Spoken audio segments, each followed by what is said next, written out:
ravie de vous retrouver aujourd'hui pour une petite vidéo test marque.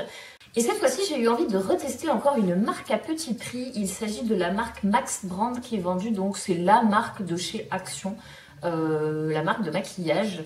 Je connais absolument pas ces produits, si ce n'est, je crois que je vous en avais déjà parlé, mais je suis plus très sûre. Si ce n'est ces deux petites palettes que j'ai achetées il y a approximativement 2 mois. C'est des palettes d'highlighter que je trouve super géniales. Donc celle-là dans les tons très froids et au contraire celle-là dans les tons plus chauds. C'est les deux seuls produits que je connaissais de chez Action. Et je me suis dit tiens, ces deux produits-là étant bien, et en plus ayant testé récemment le maquillage Primark qui est pas non plus... qui est aussi une marque à tout petit prix. Je me suis dit tiens, finalement dans les marques à petit prix, il y a peut-être des belles pépites à découvrir. Donc voilà, je me suis dit on va faire cette petite vidéo là, ce qui explique que je suis filmée d'assez près, n'ayez pas peur, pour que vous puissiez voir les produits. Donc on va déjà commencer par, là j'ai déjà fait mon teint parce que j'ai pas trouvé de fond de teint chez Action, en tout cas dans celui où je suis allée il n'y en avait pas. Donc on va commencer par utiliser ce petit fard highlight là ici qui est un corail doré. J'ai pas trouvé de blush mat, donc on va juste utiliser ça en blush, on va voir ce que ça donne. Vous avez vu, ça fait un très joli irisé. Moi, je trouve ça super beau. Je trouve ça super beau. Ça mériterait d'être accompagné un peu en dessous par un blush mat. Ça sera encore mieux. Mais alors en plus, avec les éclairages, ça fait encore plus ressortir le côté irisé. En réalité, ça se voit pas à ce point-là dans la vraie vie avec de la lumière du jour classique. Hein. Là, c'est parce qu'il y a des éclairages. Mais vous voyez en tout cas que l'irisé est vraiment très très très joli. Donc ça, c'est une super petite palette. Franchement, elles sont top. Elles sont top, top, top. Ensuite, donc là, voilà, mon teint est fait, on va dire, vaguement. Hein. Il faudrait peut-être un petit bronzer, quelque chose en plus, mais bon, bref. Et on va passer donc au maquillage des lèvres. Je ferai les yeux en dernier. Alors, il n'y avait pas de rouge à lèvres, mais par contre, il y avait ce joli petit kit que j'ai trouvé trop mimi. C'est un petit kit avec 3 petits gloss qui se portent en porte-clés. Alors là, la marque, par contre, est-ce que c'est la marque de Max Brand? C'est une autre marque qui s'appelle Meeki, M-E-E-K-I, qui est aussi une marque néerlandaise. Donc voilà. Donc voilà de plus près ce petit kit de gloss. Alors c'est que des gloss métallisés. Moi qui ne suis pas fan de gloss, les gloss métallisés c'est ce que je préfère. Donc je vais utiliser le plus foncé là, qui est une sorte de lit de vin, on va dire. Et on va voir ce que ça donne. Ils sont parfumés au bubblegum. Ça me rappelle mon enfance.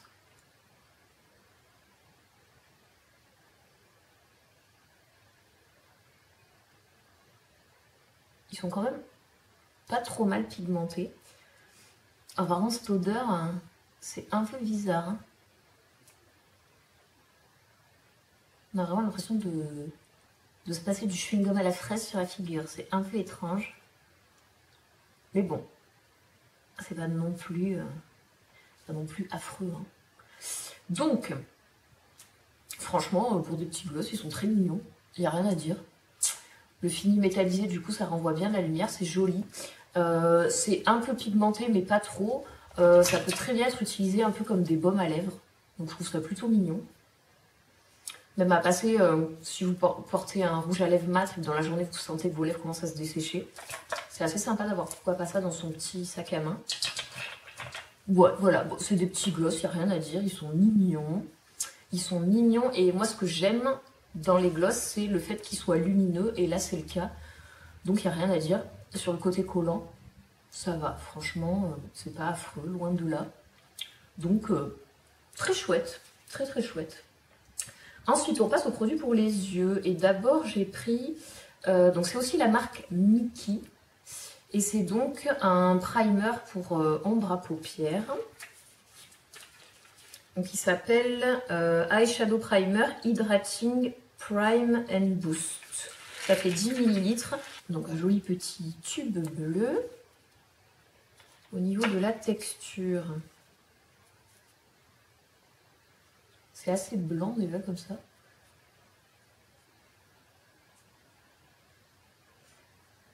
La texture elle est plutôt agréable. Ça n'a pas d'odeur. C'est très légèrement siliconé, ce qui fait qu'on sent que ça floute légèrement les pores sur le dessus de la main. Donc ça peut être pas mal.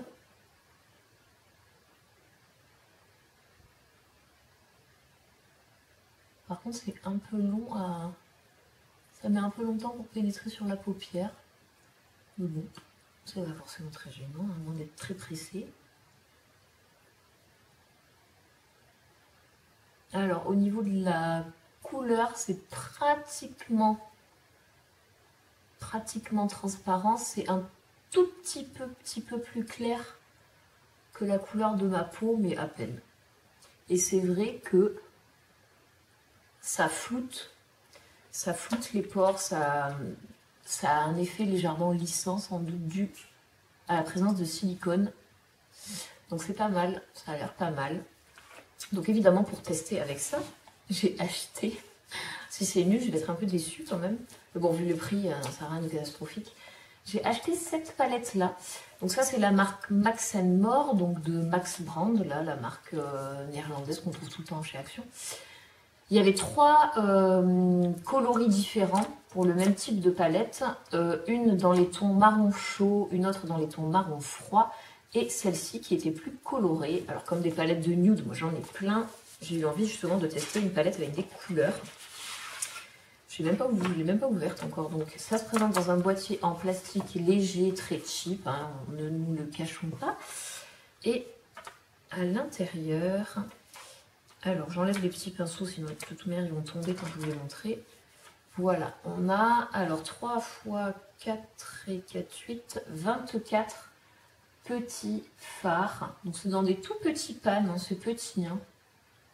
Mais c'est joli, hein, le nuancier de couleur, franchement, il est plutôt chouette. Alors, au niveau des finis, c'est pratiquement... Non, pas pratiquement. Il y a les deux. On a des teintes irisées. Il n'y a pas vraiment de teinte pailletée par contre, et il y a quelques teintes mates, notamment un noir mat et un crème couleur chair mat qui est assez clair, donc ça pour moi c'est pas mal. Et il y a aussi un marron mat, donc si je dis pas de bêtises comme ça à première vue, il y aurait 3 mats. Alors attends, par contre c'est bizarre parce qu'on dirait qu'il y a 2 noirs. Est-ce que c'est des noirs ou est-ce que c'est pas des noirs? Ah non, c'est un vert très foncé. Oh, il est beau, il est mat. Il est super beau. Regardez ça. Un vert mat. Franchement, je suis un petit peu, encore une fois, impressionnée de la pigmentation. Pour un fard mat foncé, hein. Franchement, il est pas mal. J'essaye de regarder rapidement la liste des ingrédients au niveau des fards. Mica Talc, Diméthicone, bon les 3, la Sainte Trinité, j'allais dire, ce qu'on trouve toujours dans pratiquement tous les fards. Dans les trucs, alors je connais pas, il faudrait que je révise un petit peu la composition de tous les produits, la chimique. Il y a du phénoxyéthanol, ça je sais que certaines personnes peuvent être allergiques, parce que ça fait partie des produits qui peuvent être allergisants. En dehors de ça, je vois rien d'extraordinaire. Après, il y a pas mal de colorants, donc pareil, il faudrait que je regarde parce qu'il y a des colorants qui peuvent être considérés comme un peu dangereux. Mais bon, là, disons que comme ça, en regardant, je vois rien d'extraordinaire au niveau de la composition. Alors, par quoi va-t-on commencer pour tester ça? J'ai déjà essayé d'utiliser le fard couleur chair pour unifier la paupière, pouvoir travailler ensuite les fards plus facilement. Donc je pose ça pratiquement jusque sous le sourcil. Ça sera plus facile après pour mélanger. Alors les fards sont poudreux, hein, je ne vous le cache pas, mais moi j'avoue que c'est pas quelque chose qui me dérange. Je suis absolument pas gênée par des fards poudreux si s'ils sont pigmentés. Je trouve ça, franchement c'est pas gênant, tout dépend comment on s'en sert après. Donc voilà, ensuite on va travailler un petit creux de paupière avec un petit top légèrement rosé. Voilà, c'est celui-ci là.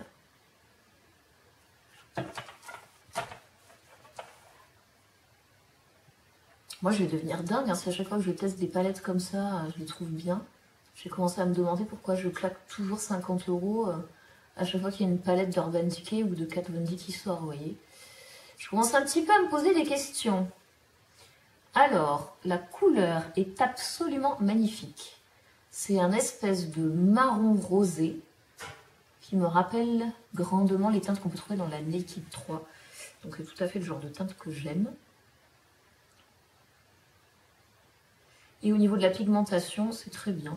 Il n'y a rien à dire. Le fard s'estompe facilement. Ça glisse bien sur la paupière. Il est joli. C'est censé être un fard irisé. Ouais, il y a des tout petits irisés, mais c'est léger. Il est pratiquement mat. Ensuite, je vais utiliser un premier fard un petit peu cuivré pour faire le premier tiers de la paupière. Celui qui est à côté, là, ici. Il a l'air plus crémeux, celui-là. Il a l'air super beau. Ouais, pas mal, hein. Je vais vraiment faire que le premier tiers, parce qu'après, j'aimerais bien mettre une couleur un peu plus différente de ce que je fais d'habitude. Histoire de tester, en tant qu'à faire, j'essaye de mélanger plusieurs couleurs. Ouais, là, encore une fois, rien à dire, hein. On a vraiment un joli rendu métallisé. Pas mal du tout. Ensuite, je vais continuer sur la paupière mobile avec un fard kaki. Celui-ci.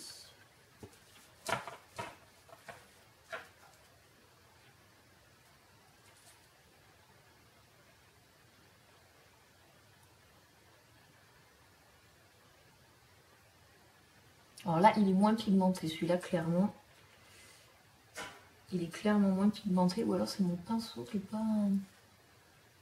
pinceau qui n'était pas idéal. Ah, quoique, là, si, ça commence à s'intensifier. Il est moins bien. Il est moins bien, ce petit fard kaki. Je vais essayer en changeant de pinceau.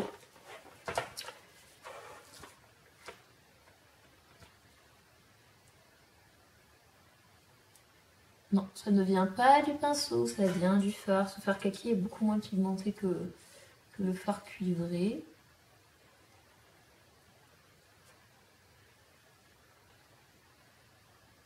J'essaye vraiment juste de tapoter, de ne pas étirer la matière pour garder un maximum d'intensité. Là, franchement, ça ne fait pas rêver cette couleur.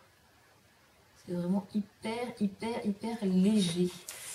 Ensuite, on va essayer d'intensifier le coin externe en utilisant ce prune là très foncé qui est légèrement irisé. En espérant qu'il soit pigmenté.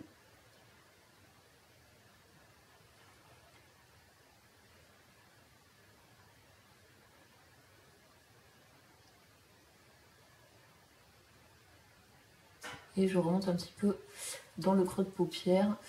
La pigmentation, elle est moyenne. Franchement, ça vaut pas du tout la palette Primark Nudes que je vous ai montré précédemment. Là, la pigmentation est quand même moins bonne. Alors, je vais faire l'autre côté, après je viendrai estomper.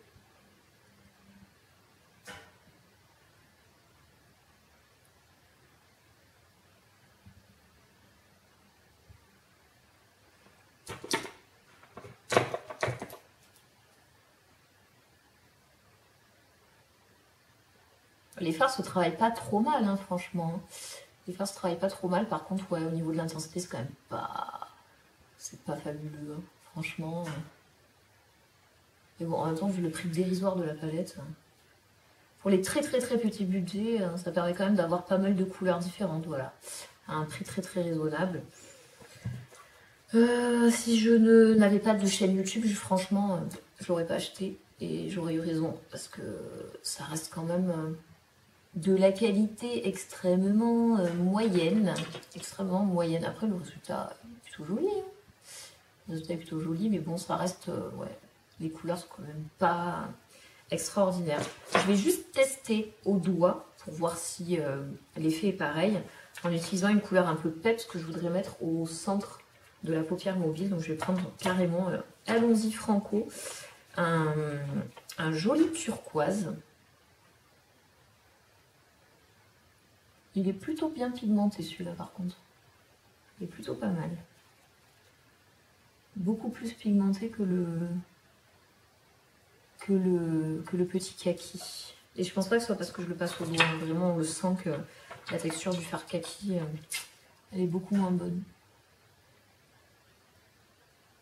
Voilà, j'estompe un peu pour faire la transition entre les couleurs.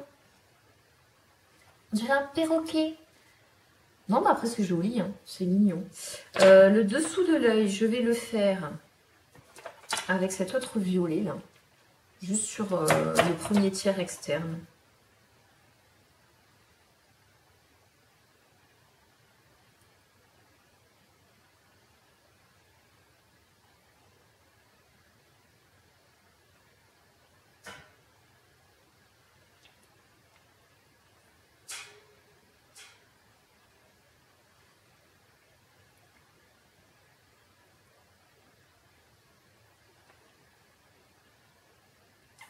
Voilà encore, ouais, c'est mignon, mais c'est pas transcendant. En fait, ce qui est pas transcendant, je me suis pris dans les yeux. Ce qui est pas transcendant, c'est que les fards irisés, finalement, ils sont, à part le cuivré, dans ceux que j'ai testés là, les autres, c'est plus des mats avec des très toutes petites paillettes très fines. On peut pas vraiment dire que ce soit des fards métallisés, irisés, quoi. C'est un peu entre les deux, donc... le résultat est joli, mais ça n'a rien de vraiment rien d'extraordinaire. Dernier produit que je voulais tester, donc j'ai pris un kit de un petit duo mascara et eyeliner. Et encore une fois, je crois que c'est la marque Max Brand, si je dis pas de bêtises. Ouais, c'est ça. Donc on va voir ce que ça donne. Alors je n'ai absolument aucune attente parce que j'ai jamais été surprise par un mascara à tout petit prix. Hein. Franchement, c'est très rare. Par contre, sur les liners, on peut des fois avoir d'agréables surprises. Le packaging est plutôt réussi, vous allez voir. Voilà. Vous avez des petits étuis noirs comme ça avec à chaque fois un petit nœud argenté. Franchement, c'est mignon. Je trouve ça mignon, ça c'est plutôt réussi. Alors, on va tester d'abord l'eyeliner. L'eyeliner. Ah oui, en plus, le nœud, il est sur le bouchon. Je pensais qu'il était plutôt sur l'autre partie. Donc, l'eyeliner a une pointe feutre, souple. Non, pas une pointe feutre, justement. A une pointe de pinceau extrêmement fine. Ça peut être pas mal, hein, franchement. Et il est ultra noir. Par contre, il est très liquide. Alors, par contre, il est super noir. Ça a l'air pas mal. Ça change un peu, parce qu'en ce moment, j'utilise énormément de liner feutre, parce que tous ceux qui sont sortis dans les marques style Kat Von D et compagnie, c'est toujours des liners feutres. Ça faisait longtemps que je n'avais pas utilisé de liner pinceau. Et d'habitude, j'aimais bien, c'est ce que j'utilisais avant. Parce que ça permet de faire vraiment de doser l'épaisseur du trait. Et ça permet d'avoir un tracé très précis. Donc c'est plutôt des pinceaux que j'aime bien d'habitude. Il est pas mal, hein. Parce qu'il est souple, donc il ne saccade pas le trait. Il est quand même bien noir.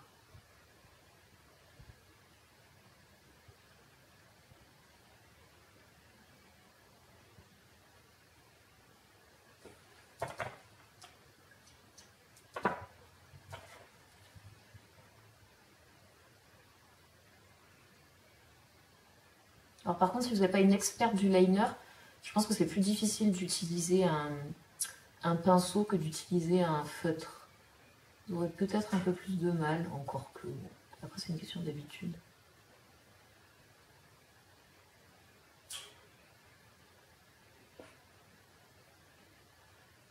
Alors pour tracer la virgule, par contre, c'est un peu galère parce que la mine, elle est tellement fine que j'ai du mal à dessiner ma virgule.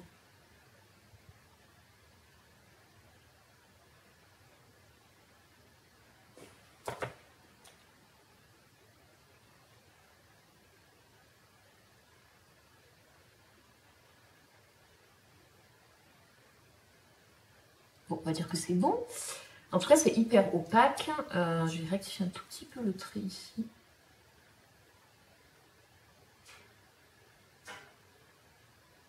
Après, la difficulté, c'est que la pointe du feutre est tellement fine qu'on est quand même obligé de repasser plusieurs fois pour arriver à avoir une épaisseur de trait correcte. Et là, bon, on y est à peu près. fais l'autre côté, je reviens. Donc voilà, j'ai fini mon trait d'eyeliner des deux côtés.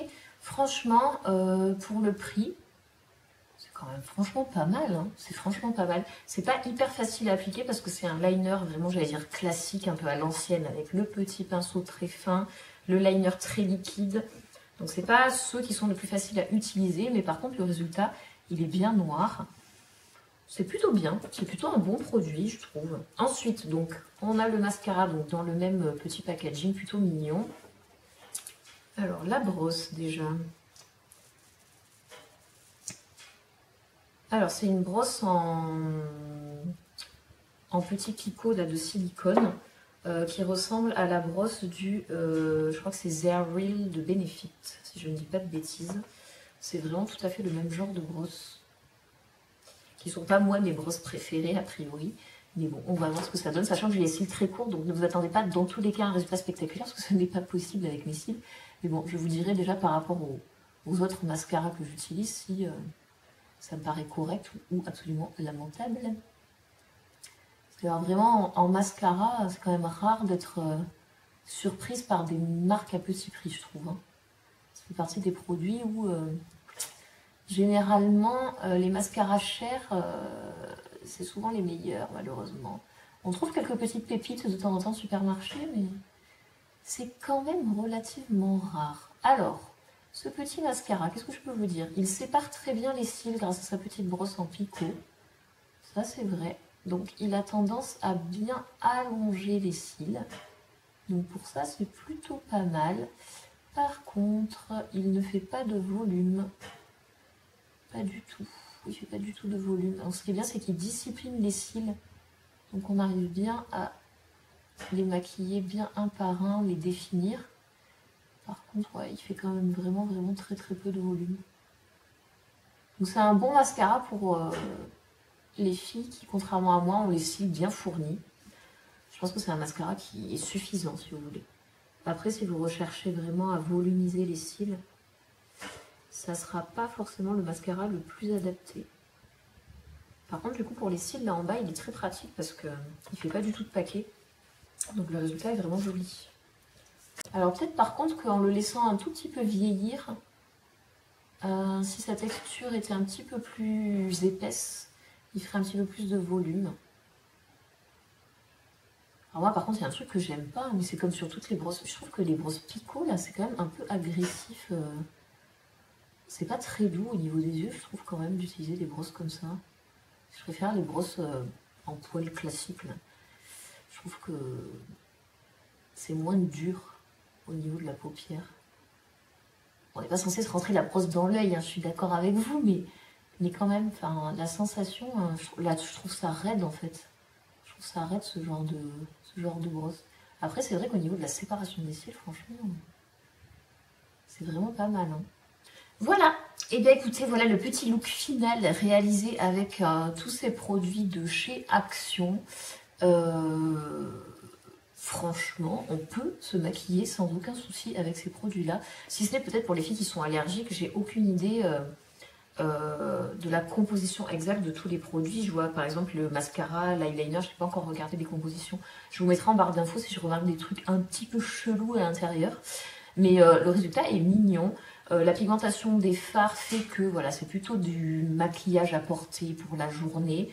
Vous n'arriverez pas à faire un résultat très intense, ou en tout cas il faudra vraiment y travailler en plusieurs fois. Je suis toujours autant fan de la palette d'highlighter. Je trouve vraiment que le rendu vraiment glowy, il est super joli. Le petit gloss, je le trouve vraiment chouette là, pour l'avoir porté quand même un petit moment. Il est super agréable. C'est vraiment typiquement ce que je pourrais utiliser comme petit baume à lèvres dans mon sac. Donc je trouve ça vraiment sympa. L'eyeliner, il est très joli, mais pas forcément facile à appliquer. Et le mascara, pour son prix, est très correct. Voilà. Il n'a rien d'extraordinaire, mais je trouve que pour un prix dérisoire, c'est quand même un bon produit. Voilà, j'espère que je vous aurai un petit peu éclairé sur le maquillage de chez Action. Effectivement, dans les petits prix, on trouve parfois des produits assez intéressants. Donc ça vaut quand même toujours le coup... comme ça, de faire des petits tests, de se lancer, de tester, ça ne coûte rien. Enfin, pas grand chose en l'occurrence. Donc j'espère que cette petite vidéo vous aura plu. Dites-le moi en commentaire si vous aimez ce genre de vidéo test marque. Et comme d'habitude, je vous dis à très très vite.